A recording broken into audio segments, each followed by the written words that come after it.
Good morning, everybody. Let's pray together. Heavenly Father, Heavenly Father, Divine Mother, Divine Mother, Friend Pitapika, Friend of God, Jesus Christ, Jesus Christ, Babaji Krishna, Babaji Krishna, Lahiri Maharaja, Lahiri, Swamiji Yukteswari, Swamiji, Beloved Guru, Beloved Guru, Paramhansa Yogananda, Paramhansa, Saints of all religions, Saints of all religions, we bow to all of you. We ask your blessings we ask your blessings on our lives. Make them a service to thee. Make them a service to May thee. all souls May all souls be drawn by thy love. be drawn by thy love. Om. Peace. So how do you like my tenor voice? Would you like to life flows on like a river?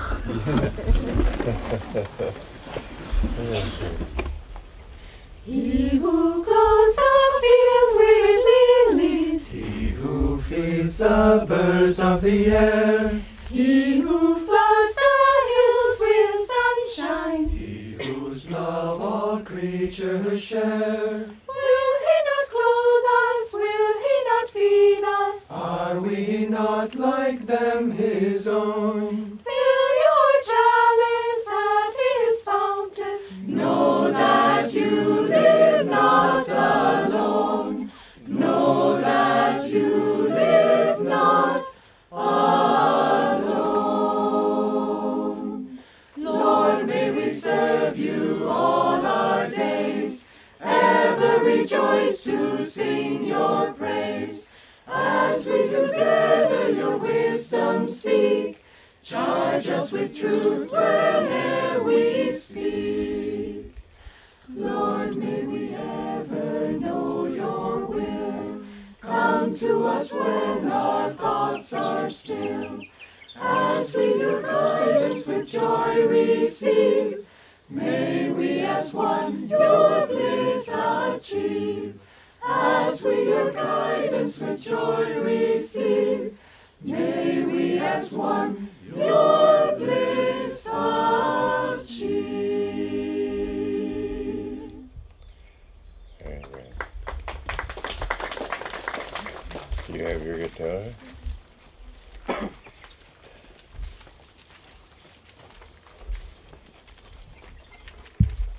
This song is from Swamiji's piano sonata entitled The Divine Romance. This is the first movement called God's Call Within.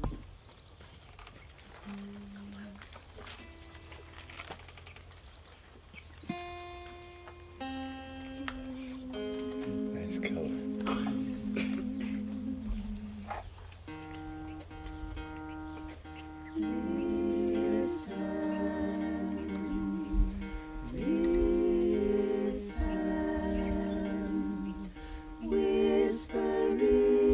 Whispering within your soul, hints of laughter, hints of joy, sweet songs of sadness, of quenchless yearning for the light, for my love, your true home. Long your heart has played the dancer, long you toyed with mirror shadows of the treasures left behind you, deep in your soul. Long you plumbed the dark for answers, long you begged from beggars' empty hands, gifts of life they too were seeking, gifts none could share. Friend, how long will you wander?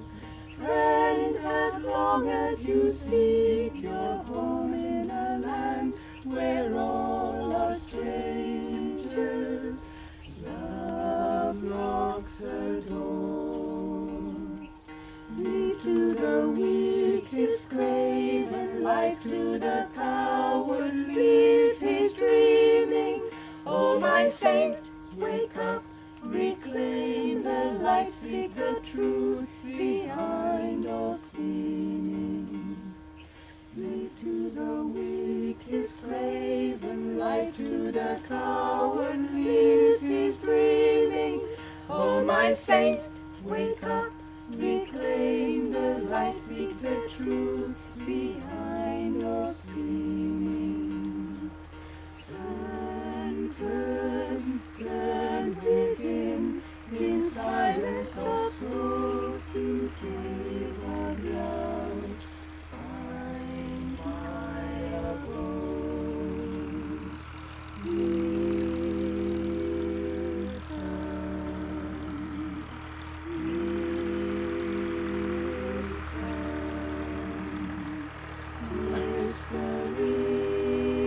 Thank you very much. That was beautiful. I have just finished. Is this on here? I'm used to hearing my own voice better.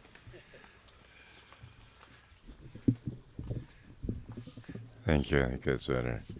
I have just finished a job that I think you will all appreciate.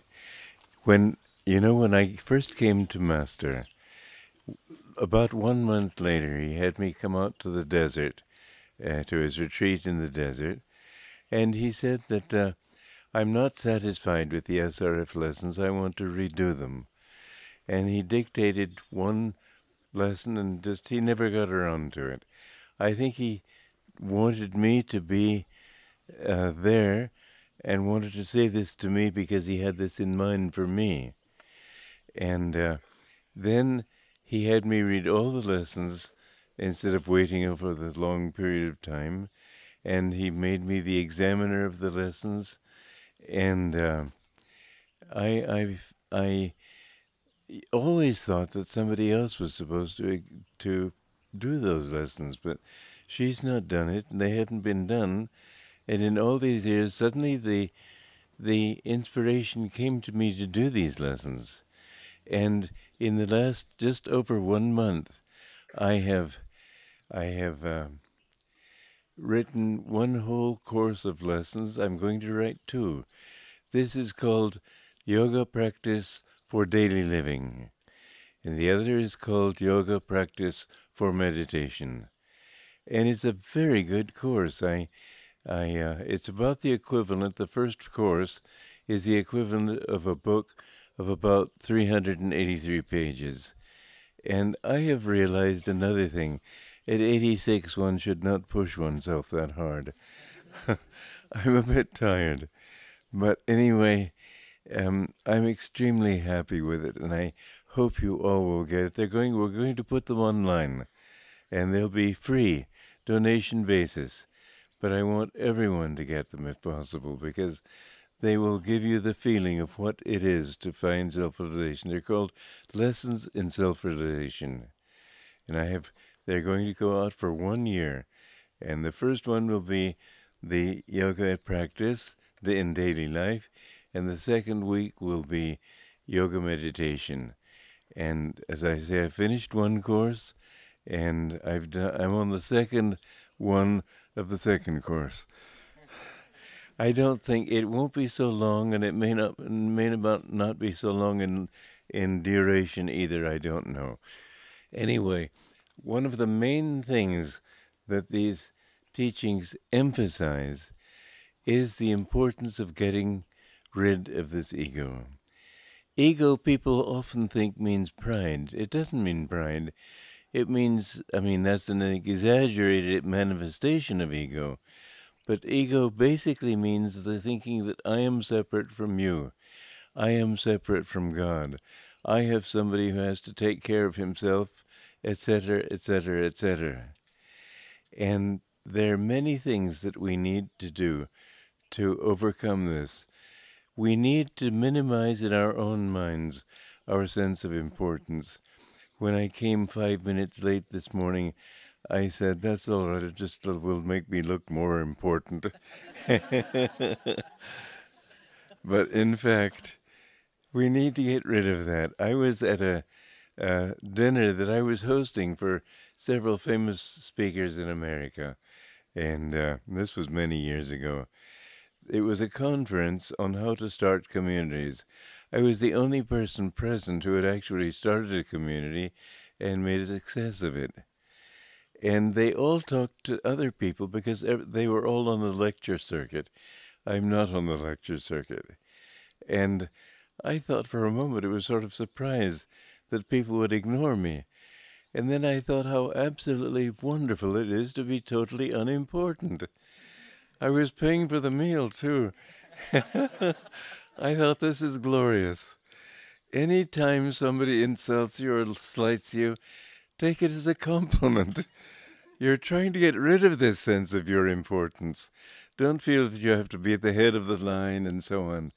So anyway, this is one aspect of it. The other aspect of it, do you know where the ego is centered in the body? In the medulla oblongata. But the ego is passive. This is the positive center. And if you die in ego consciousness, you fade back into the temporary sleep of death. But if you go here, you can go out consciously. We want to bring our consciousness here. I never had seen a black widow spider before, but at least in my house. But I opened my closet door in the bathroom, and there was this spider. And the web it weaves, you don't have to worry about black widows in this country. You have your own problems. But it's the most messy web you've ever seen. Most spiders have this nice, neat little web. This was just sort of cotton wool. And that's sort of like what our egos create around ourselves. That's why Chitta, Patanjali said that yoga is Chitta Vritti Nirodha. Yoga is the neutralization of all these Chitta, the feelings. The feeling is in the heart. Books on Patanjali. And if you haven't read my book on Patanjali, please do, because it finally makes sense of it. You read the average book on Patanjali, it doesn't make any sense. They say, for example, that Chitta is mind stuff, or what's the other word? Mental modifications. What do those things mean? And Chitta really comes from the heart. I like this, I don't like that. I'm attached to this, I'm not attached, I'm repelled by that. These things we've got to get rid of. We've got to be able to accept life as it is and not feel that we want to make it in our own image, so to speak. Well, those are the chittas, and we have to get rid of those chittas. And the ways of doing it are basically, first of all, as it says in the Srimad Bhagavatam, think of the heart as a lotus, with all the petals going in different directions, turn them all up toward the brain. The next thing is to concentrate here. And the third thing is the things you can do all the time in your lives, every day, just to be calm about things, not get excited about things, not be upset if things don't go the way you would like them to, not think that I want things, I've failed in business, I'm very discouraged. What does it matter? If you fail in business this time, you will have a success next time. Remember that the nature of Maya is Dvaita, duality. Everything, when God created the universe, he had we can put it this way, a sheet of water. And when the wind of Maya blew over that water, the waves began to come. And the waves up and down are the waves of duality. Everything has its opposite. Joy, pain, pleasure, pain, joy, sorrow, heat, cold, male, female, everything is opposite. We've got to get rid of that sense of opposite and feel that everything is one. Well, if we put our minds here, this is the seat of willpower in the body. And by our willpower, we can gradually bring all those strands of consciousness to one point. You know, I don't know how many of you have read Gulliver's Travels. It's a good book, and it was written in the 18th century by an Englishman, Jonathan Swift. Anyway, in Gulliver, he lands in a shipwreck on an island where all the people are very tiny, and they find this giant lying on the beach, and they are afraid of him, and so they have ropes, but the ropes to him are like threads, and there's no way of tying that man down. But then they get the solution. Take many threads, and so with thousands and thousands of threads, they tie him to the beach. Then when he woke up, he couldn't get up. So these little strands, each one of them is not strong necessarily. Some are strong, but many are not. One time my guru said you have to get rid of all desires. I said, sir, even such a simple desire as a desire for an ice cream cone? Oh, yes. It's just a little thing, but if there are many thousands of little things, they pull you down. And so one way to get rid of them is to put the mind here at the point between the eyebrows and offer everything there. The joy that you feel here, I remember I asked my guru one time to help me get rid of the desire for good food. And he said, don't worry about those little things. When ecstasy comes, everything goes. So you don't have to worry too much about the little ice cream cones and so on. Still know that they, in their millions, hold you down. So try to be practice a little bit of tapasya, a little bit of withdrawal from everything. Bit by bit, you will find that freedom comes to you from willpower, from the joy that you find. It takes a long time. I am sorry to say, it takes a long time. I asked my guru, does it always take so long? Because I had asked him, how long have I been your disciple? He said, it's been a long time, that's all I'll say. And I didn't want to feel as if I was the only sluggard in the whole crowd. So I said, does it always take so long? He said, oh yes, desires for name and fame. I think those were the desires he was referring to me because I was a king before and so on. But all kinds of desires take us away again and again. Now those things mean nothing to me. But they're there. We have to get rid of them, and it takes a long time after meeting the guru to get all those strands together. People ask, do you need a guru? Depending on the way they ask that question, if they ask it arrogantly, I say, no, you don't need a guru. But you have to reach the point when you just know that you need help. I reached that point when I was a young man. I remember I went out, I had tried to find the truth for all my life, but I tried to find it without God, because, frankly, the God that I was told about in church was so boring. It just didn't interest me. So I tried to find him through astronomy, through uplifting society, through the arts, or different ways. I realized that every way is a dead end. There's no, it doesn't reach anywhere. And finally I reached the point where I said, there just has to be a God. And I remember I went out into the night near Charleston, South Carolina, and I said, if there's a God, what must he be?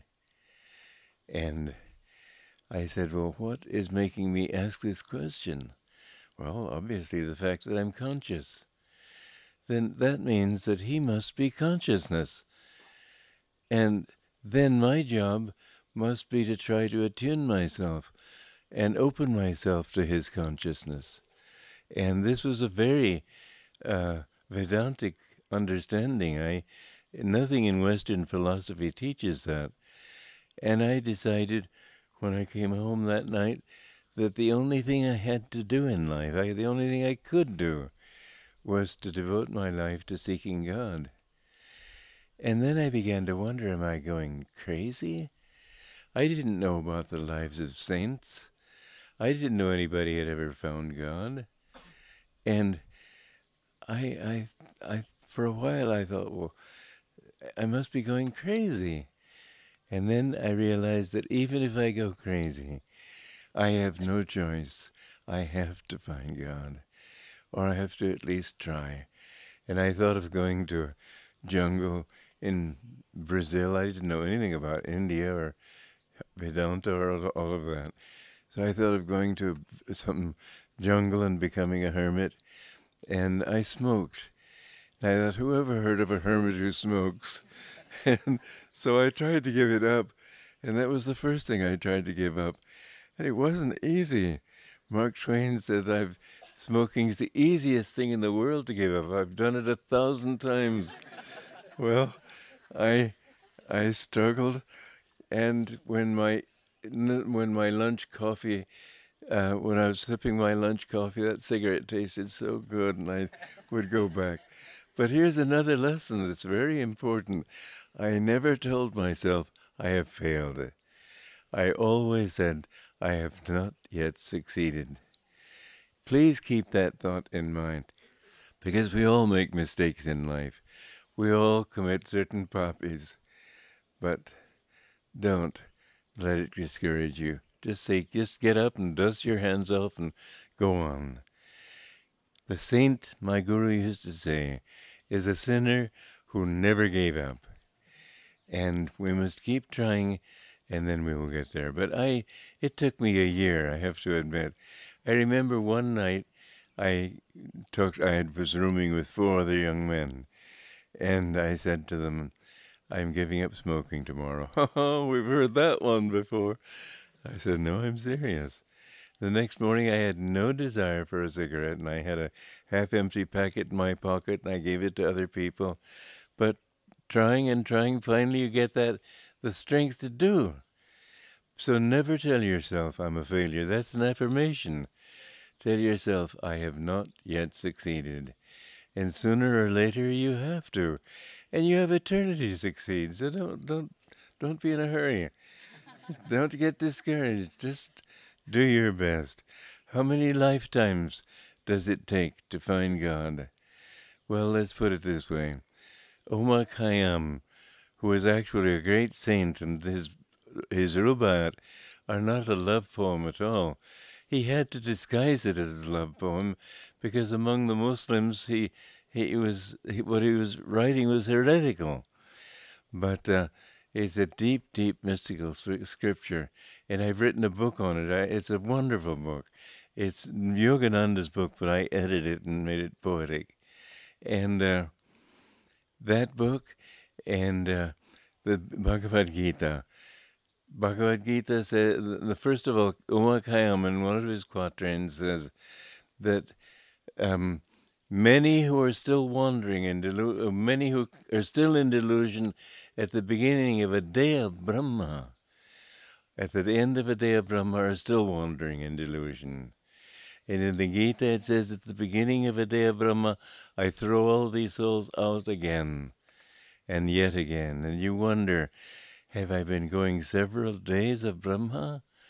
It's a scary thought. I planned to scare you because I want you to wake up and do something about it. What's the use of wandering? You never get fulfillment. You never find what you're looking for. You never find success. Everything is based on duality. If you find success, then you're going to have to find failure. If you have fulfillment, you find some way to have disaster. It just cannot work. There's only one thing that works, and that is finding God. That is why Krishna says in the Bhagavad Gita, O Arjuna, get away from my ocean of suffering and misery. And why do people keep going? Because in addition to the suffering and misery, there's always the other side, and you have pleasures, and you can go down to the bar and get a nice drink, or you can get a nice house and get everything. There was a man who had communed with God, but he was very sickly and very poor. And an angel came to him at death and said, are you satisfied? He said, Lord, I would like to at least have a healthy body. So he got in his next life a strong, healthy body. And the thing is that he never had enough to eat to feed this healthy body. And when he was dying, the angel said to him, is there anything more you would like? Yes, I would like to have enough money to be able to feed this body and not die of starvation. And he said, all right. And so the next life he was born with wealth and health. And when he was dying, the angel said, what? No. And the man said, Lord, I think I've got it all together. I'm dying of loneliness. If I could just have a nice wife. And so in his next life, he had health, he had wealth, he had a wife, and everything was right. except she died after a year. And he was worshipping her gloves and her shoes and her... and so he said, when the angel appeared at death, he said, Lord, I think I have it all now. I want health, I want wealth, I want a wife, I want her to live a long life. So the next life he had health, and he had wealth, and he had a wife, and she lived a long life. In fact, she lived too long, and he got tired of her. And in their old age, he fell in love with his secretary, and she only was interested in him for his money. And when she ran off with that, he ended up, and when the time of death came, the angel said, have you got it all now? No, Lord, I know it all now. I don't want anything. I just want your love. And that's what we have got to understand. That encapsulates in just 3 to 4 lifetimes what we go through for millions of lifetimes. But at the end of all of them, there's always some disappointment, something that doesn't work. And look at how many old people. I mean, you see me more or less happy. In fact, I'm extremely happy. But usually old people are not happy. They're disappointed. They wish they'd done this. They wish they'd done that. Fortunately, I don't have that. But that's because I'm a yogi. And I urge you all to become yogis. You don't have to go into a hermit's cave. You can be a hermit in your own house by meditating a little bit. And you don't have to meditate for a long time, but the more you meditate, the more you'll develop a taste for it. It will become easy in time. So remember that. To get rid of the ego, offer yourself to God. People offer things on the altar. Well, Krishna says you can offer me a leaf or a flower. Okay, that's a beginning, but don't think it's going to get you there. He accepts that offering. Then he's going to say, what next? Because what he really wants you to do is give him yourself. When you've given him yourself with all your desires, with everything, your ego, everything, then you find him. And there's no joy to compare with that. So let me ask you if you have any questions to ask. And Shurjo, come here so you can translate for me. I know you speak English, but I don't hear well. And I'm not asking God for another life so I can hear better.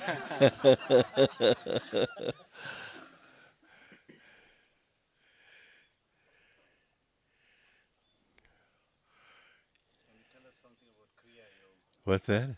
Can you tell us something about Kriya Yoga? Kriya Yoga is, when you see, let us say, a beautiful sunset, you think, oh, that's a beautiful sunset. But the sunset isn't beautiful. It's you yourself who are happy in seeing it. Otherwise, a turtle could see the sunset, and it would maybe something like good to eat or something, but he wouldn't have that kind of joy. And so all our enjoyment of life really comes from inside. It's our reaction that counts. Now, our reaction is tied to the breath and to the currents in the spine. Whenever you see something you really love, isn't that so? When you see something that really scares you, these are tied to the astral breath. The way you breathe in the spine is the way you breathe in the astral breath. In the astral world, there isn't any air to breathe. They breathe in the astral spine. The breath comes up, the energy comes up through Ida and goes down through Pingala.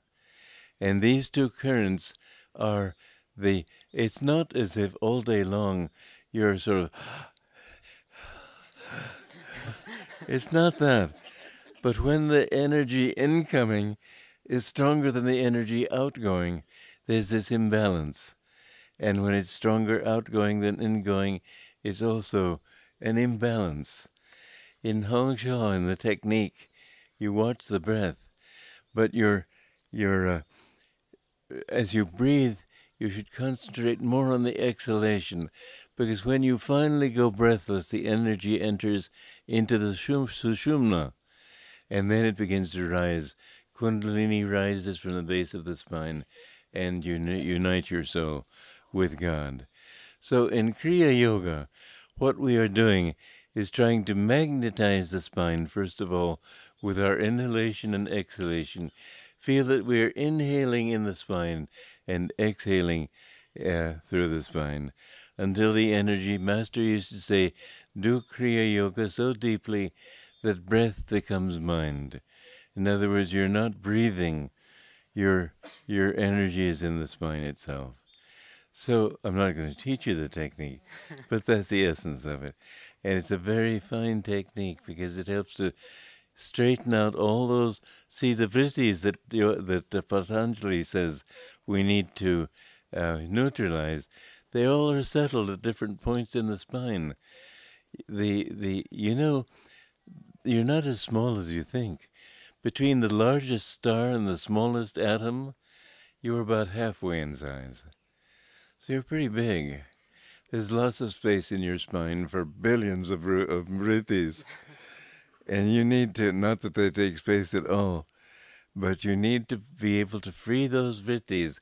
And Kriya Yoga helps to direct all those vrittis up toward the brain. And in this way, you find that the more you find some people who are tamasic, and their energy sort of don't hit me on the head, try to hit me on the head so I know I'm really living. They're sort of swatting flies like this. As people get more rajasic, and as they develop Vaishya qualities, and then Kshatriya qualities and Brahmin qualities, all these are tied to the gunas. There are three gunas. And why is there duality? Because the middle guna is action, and it leads either upward or downward, depending on whether it's sattva guna or rajya guna.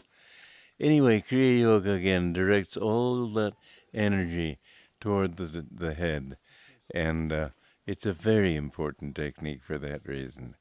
Any other questions? What did he say? What is the difference between a sadhak and a yogi? No. A sadhak is somebody who practices sadhana. You're all sadhus, I hope, in that sense. At least you practice sadhaka, sadhana. And yogi, he should be a sadhak, but he also is practicing techniques. So a yogi is somebody who practices techniques. A sadhu is usually a renunciate, but a yogi can be a householder or a renunciate. And why do I wear blue instead of orange? Because the inspiration came to me some years ago to start a Naya Swami order, a new Swami order, which would be open to householders as well as to single people.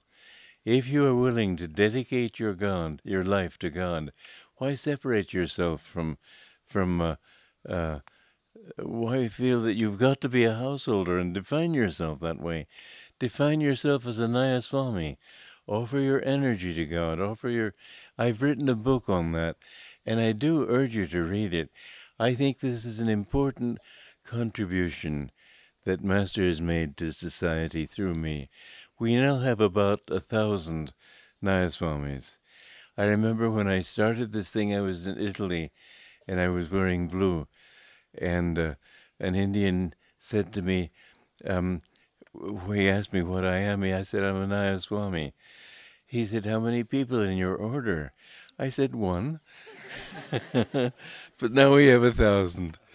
And it is, I know that the members of Ananda feel that it's been a very liberating thing to feel that they can really formally offer their lives to God.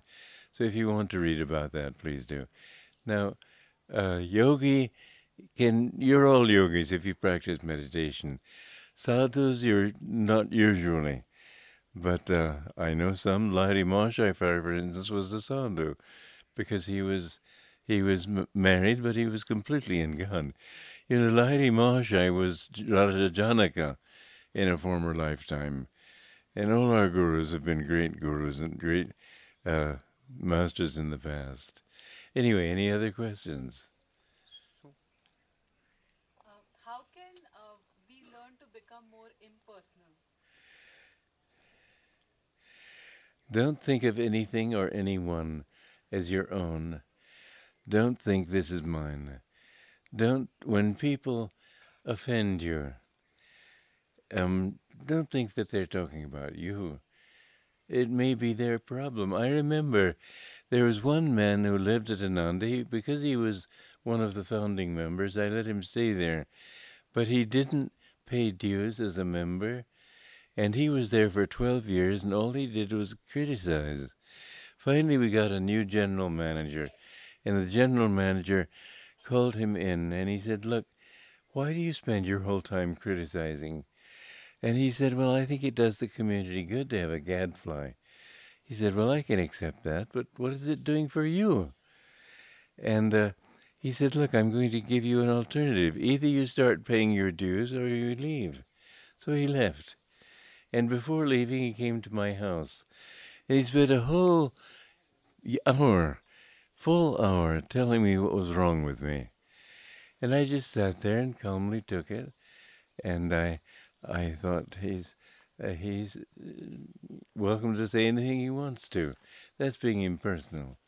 I thanked him after he left, and then I sat down at the piano and wrote one of my best songs. But I didn't say anything in rebuttal. So whatever people do to you, don't feel it's happening to you. Just it's happening. Just as when the rain falls, you don't look up and say, "God, are you insulting me?" So when people talk against you and to your face, it doesn't matter. It's their problem, not yours. And don't be attached to people. Don't be attached to circumstances. Don't be attached at all. Just, it's all God's show. Okay? I know you need that question, so I hope I've answered it well. Okay. Swami, we have a question somebody wrote down for us. Yeah. By the way, I love that pink on your fingernails. Okay. This person says she's been on the spiritual path for a long time now and has met many people from whom she's taken a lot of inspiration, who she respects and accepts as her guru in some fashion or the other. But she wants to know who is that one person whom we can always remember and which will solve all our problems and who will always guide us in the right direction. You know, the guru is sent to you by God. The guru is not the person. My guru often said, "I killed Yogananda long ago. No one lives in this body temple now but God." And I can say very clearly that it was God who drew me to Yogananda. I didn't shop the counter and decide, well, he's got the longest hair, I like him better. I was really, as I said, I was desperate. But I was born into a Christian family in the West where anything Indian seemed foreign and strange and slightly kooky. And, I mean, let's face it, people always favor their own way. And my father was a very rigid man. He could not have accepted it. He would have put up every possible obstacle to my coming to a guru. So God arranged everything for me. He arranged to get him sent to Egypt as a oil geologist. And the very day that I put my mother on the ship to go join him, I went uptown New York and found Autobiography of a Yogi. And that completely changed my life. I didn't have to ask my parents for permission. I think they would have been so opposed to my going that it would have been very difficult. For me, too, it was a complete change. I'd never heard of Indian teachings before. I had never heard the word guru. I'd never heard the word yoga. I thought it was a kind of yogurt. I didn't know anything. And I read this book and took the next bus across America, 3,000 miles. And the first words I said to my Guru were, I want to be your disciple. I could not have done that without some help. You know, my dad was sent to Egypt, and he found where oil would be found. But Mobile came in and got oil there because he was pulled out of there. And they sent him to France, and he found oil in France and got the Légion d'honneur and things like that. But he was sent to Egypt for my sake, not for his, because he didn't have any work to do in Egypt. So God sends you to your Guru when you have a longing for it. And in the meantime, he will give you teachers to inspire you, books to inspire you. Accept them all and be grateful. But remember, it's always God who's sending these things to you. In the end, he will send you your Guru. And it is not an easy thing to have a Guru. By that I mean you don't then put your feet back, or lie back and put your feet up and rest. That's when the work begins. He said to me, I give you my unconditional love. That really overwhelmed me. He asked me, do you give me yours? I said, yes. He said, when I met my Guru, he told this for my sake. It wasn't really what happened with his Guru. I gave him my unconditional love. He gave me, and he asked me to give my unconditional love. And I said, how could I love you unconditionally if I find you less than a Christ-like saint? And he said, I don't want your love. It stinks. And I said, then I understood. And I said, I gave you my unconditional love. Well, he said that to me because in past lives I was a great doubter. If I can answer everybody's questions, it's because I've had all the doubts myself. I don't have them in this life. But he wanted to be sure I had come with that understanding. And in fact, a period of doubts came to me where it was so deep, this samskar inside me, that if he had said it's sunny in San Diego, I would have said, I'll bet it's raining. This hateful voice in my subconscious would say that. And it was because of my love for him that I overcame those doubts. So love is very important. You have to give your Guru your unconditional love. I have had people try to tell me some other Guru is greater. I'm not interested. Saints have tried to draw me to them. I'm not interested. I know, even if my Guru is second best, let it be, but he's mine. So that's a very important thing, unconditional love. Then he asked me my unconditional obedience. Well, that was a tough one for me. I had never obeyed anybody completely. I had always felt that I knew better than anybody else. And lots of people had tried to advise me, and I felt that most of their advice was not good. And so I said, sir, what if I think sometime you're wrong? He said, I will never ask anything of you that God himself does not tell me to ask you. Then I said, in that case, I give you my unconditional love. And I have never broken either of those vows. And sometimes what he asked of me was not easy.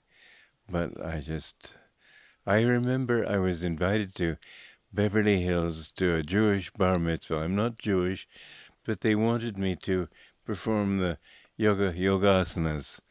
And so I did. And afterwards, I don't think many of you know America very well, but Beverly Hills is a place of materialists and cynics. And this was a cynical, materialistic psychiatrist. And he was trying to make fun of my beliefs and trying to ask probing questions. I kept answering him. And then I finally told him about a few miracles I had seen that my Guru performed. And I could see him thinking, I have time on Wednesday morning at 11 for this patient. And I was with Master 2 days later. And I was sitting at the table with him. He said, oh, by the way, when you're with materialists and atheists, don't talk about miracles. I said, you knew. He said, I know every thought you think. Well, that's an amazing statement. but he proved it to be true. And amazing part, too, is he proved it to be true for all his disciples. Jim Culler, for example, he was a rather odd fellow, but he was the minister of our church in Phoenix, Arizona, and he was coming to Encinitas to see Master. And it was late at night, and he was on the highway, and he was getting a mighty hunger, and he couldn't find an open restaurant until finally he found one. All they had was hamburgers, and he thought, well, I'm awfully hungry. We're supposed to be vegetarian, but oh well, he won't know. So he had 2 hamburgers.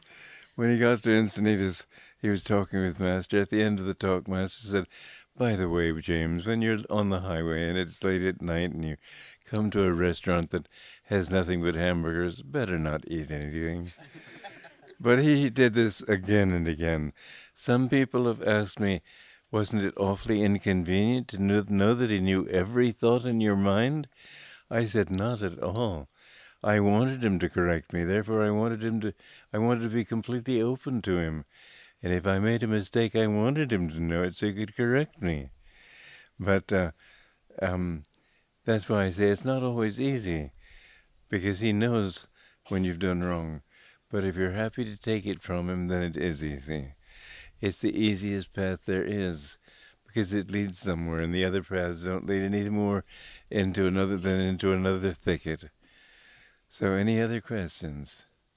Yes. A person spends 2 hours in meditation, 7 hours in sleep, still he has 15 hours in the day left. So what is the most ideal and the most practical way to spend those 15 hours to make sure that his energy level doesn't come down when he interacts with the world outside? Swami, what does one do in the 15 hours of waking hours to keep one's energy high and up and always in a spiritual environment? Offer everything that you do to God.